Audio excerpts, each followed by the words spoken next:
There were so many times that I wanted to throw in a towel, that I wanted to give up, that I wanted to walk away from certain things, that I wanted to, my God, sit myself in a place where it was a sunken state. But see, it was just something wired within me. When I say something, you got to know what the something is in order for you to truly catch this message. When I say the Lord, hear me now, he placed something in my DNA that was extraordinary. I'm talking about so much so that the attributes of Christ just started to rise no matter what was looking like a death situation. What was looking like, okay, it's time for you to actually just never believe again. In those time frames is where I found Jesus the most. In those time frames of me walking closer in him, my God, or not even looking towards the problem no more, but just focusing on the solution, just focusing on the peace, just focusing on, my God, every fruit of the spirit that could take me to a place that was going to escape the environment that was leaning towards me to give up.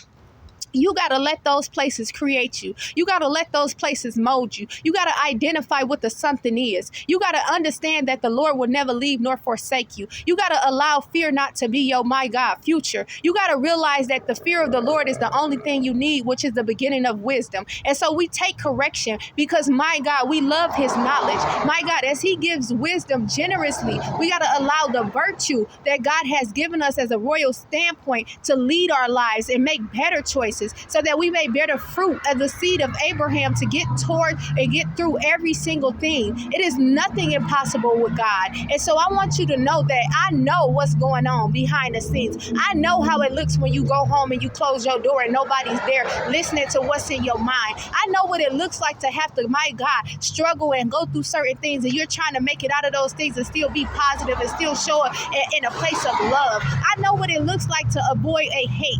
I know what it looks like when people are attacking you or don't like you for no reason. I know what it looks like, my God, but God is saying, I want you to not give up. I want you to allow it to cultivate you this time. I want you to find the thing that brings you peace. I want you to move forward in a different way this time. I want you to allow, my God, the Jesus oil to rescue you, the Jesus oil. I want you to do something new. I want you to, my God, break forth and emerge into the purpose self, okay? The Christ-like identity. I want you to grab your word. I want you to read it more. I want you to write down the things that is negative in your mind so that your soul may be cleansed. I want you to throw out all of the things that somebody has said about you negative. I want you to write down the things that you are targeting to change in your life. I want you to start doing things, my God, that seem like it's small or simple, and allow God to bless them majorly. Because I remember in the standpoint of my life where there were so many things from a toxic world that I needed to get out of my vessel in order for me to find the newness that God was placing inside of me. But see, in the beginning, I was calling it something. Something just kept pulling me up when I wanted to give up, when I wanted to break down. But see, that's something that I didn't know what it was. It wasn't until I got the old things up out of my mindset, up out of my body, and God renewed me in order for me to understand who the Holy Spirit was. The same one he poured out on everybody in Joel,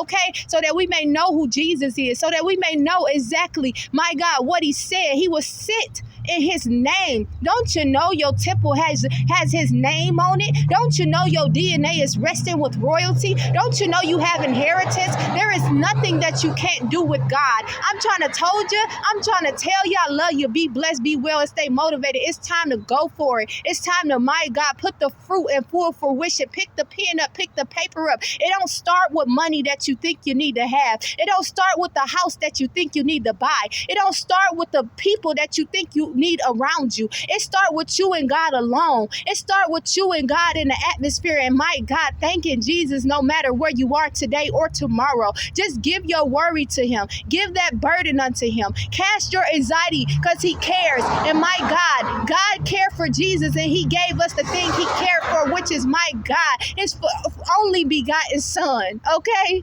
I love you. I know that you're going through something, but God said he gonna use it. Every single detail of your story when you choose purpose.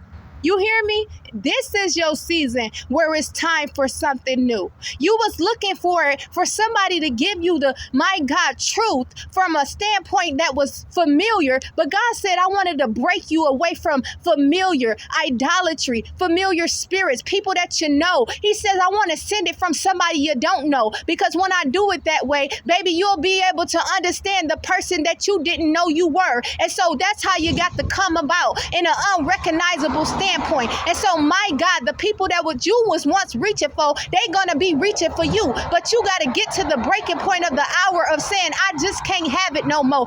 I'm just fed up with this. And when you get tired of a situation, that is the breakthrough hour. That is the moment when you, my God, execute purpose. I love you so much. Be well. Jesus love you. Bye.